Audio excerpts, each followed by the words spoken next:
students, welcome all of you in Shrived Education. So today we are starting with the 10.1 of mechanical properties of fluid. What is the first? The blood pressure in human is greater at the feet than at the brain. As we know that pressure is equal to H rho G, that means pressure depends upon the height. So this is the diagram. Now as we know that as we go down from brain toward the feet, the height increases, and that's why the pressure of the blood on the feet is more than the pressure of the blood on brain because height is increasing.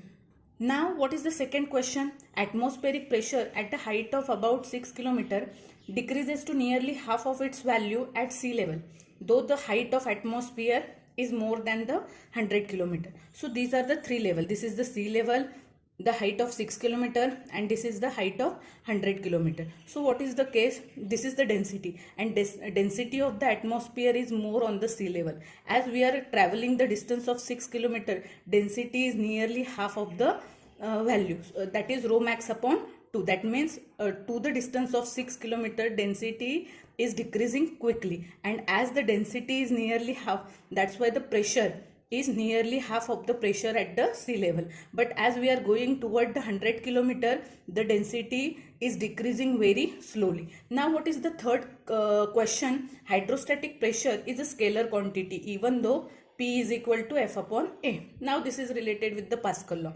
What is the Pascal law? Pressure is equally distributed in all the side of the fluid, and if the pressure, if we are putting the pressure on one point, that pressure is equally distributed in all the direction, and as it is equally distributed in all the direction, that means it does not depend on the direction. That's why pressure is a scalar quantity. So friends, so students, if you like my video, please like, share and subscribe. Thank you.